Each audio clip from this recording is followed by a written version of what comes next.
we discovered that people, when they hit their website to interact and learn more about what they have to offer and what their options were, etc., would respond better when they talked about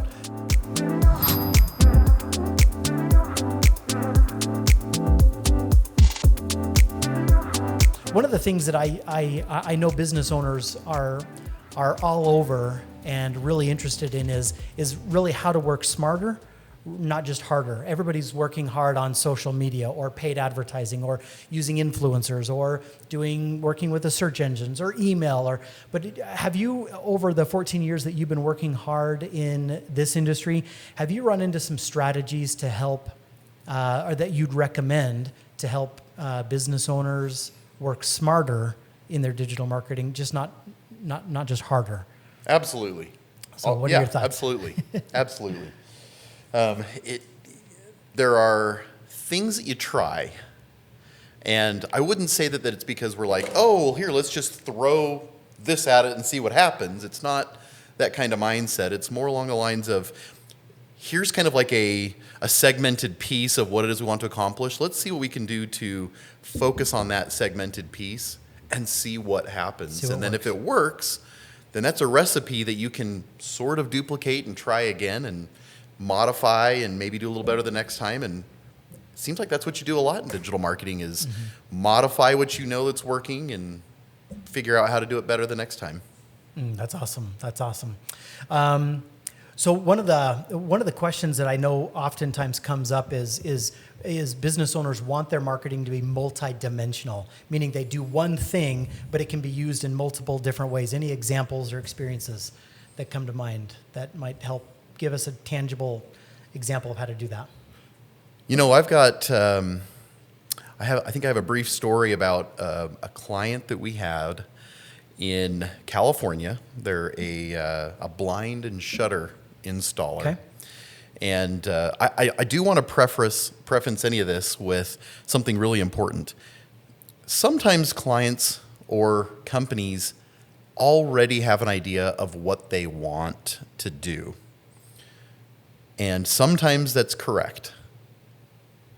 A lot of times it's not. Needs a little bit of an adjustment. Yes, an adjustment. And maybe they're on the right path with just a couple of things that need to be clarified. But I want to say that if you're looking to improve your marketing strategy, you kind of have to come back to the basics. Yeah. And I would ask yourself a couple of questions. What is it that we are really trying to accomplish? What is it that we really want? A lot of times, and I can't remember if I've told this bit on the podcast before or not, but people will call me and say, I need better rankings. And I ask them, okay, so let's say that we rank better for a handful of keywords. Is that the end result? Is that what we want? What is it that we're hoping will happen? Yes. And I'm saying, take it further. Ask, is that the end? Is that the end? Is that the end? The end result almost always comes to one pinnacle peak, and that is to help grow revenue. But I wouldn't even say just grow revenue. I would say improve the efficiency or the way that you grow the revenue, not just grow the revenue, because you don't want to grow revenue and grow your expenses at a faster rate. Right. So there are better ways to do it. So what is it you really want to accomplish? What does success look like? And if you can really answer that question, then what ends up happening is you can say, well, here's where we are now. Here's where we want to be. And here's what steps in reverse engineering those steps need to be. And here's what, we have to accomplish this step first, and then this step, and then this step. And you just work on one step at a time, right? I know it's common everywhere else, but we talk about it in digital marketing all the time, is how do you eat an elephant? One bite at a time. Right, right. So eventually you'll eat the whole elephant. It will take some time, but eventually you'll get there. You don't want to focus on just, oh my gosh, it's such a big elephant, I don't know if I can do this. It's just get started, do little bits at a time.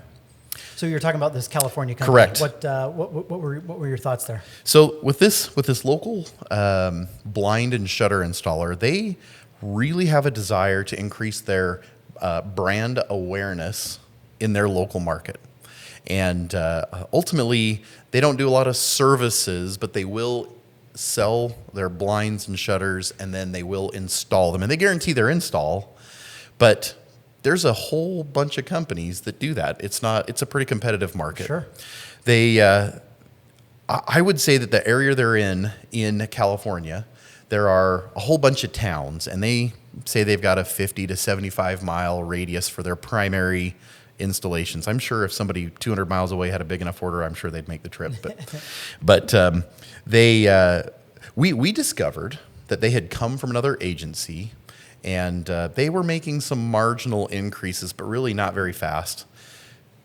We found that we just weren't segmenting, and they weren't, I shouldn't say weren't segmenting their market or segmenting their services or the types of applications well enough.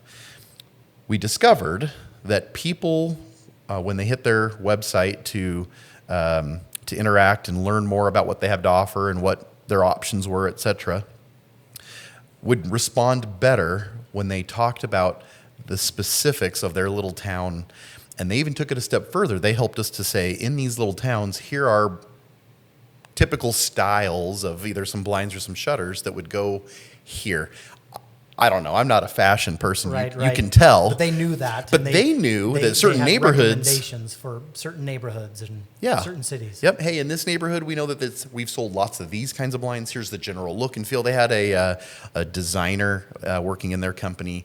And so when we started segmenting their information to specific towns and or big neighborhoods in these towns and talking about here's what has typically happened, here are the styles of homes, here's some real general information, I don't even know if people responded well to the fact that it was just specific location or even that they read the whole information on the page more than they were just saying, I can see that these guys service locally, where I'm at, this city, very specifically. Gotcha.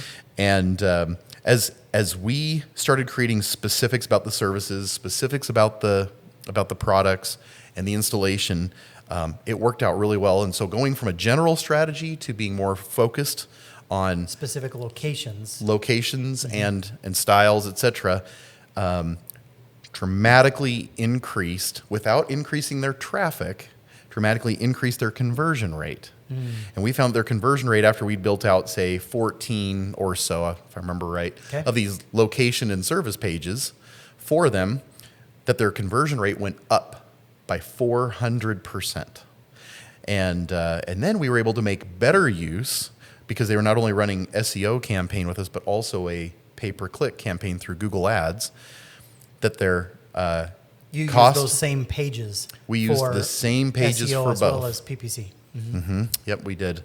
And it worked like a charm. Now, I'm not saying that's how it's always going to be. We don't set it and forget it. We're always looking at how we can do better. But it was interesting how when we changed the mindset from doing this just generalized certain area in California to specific areas in California, how much that helped. So lesson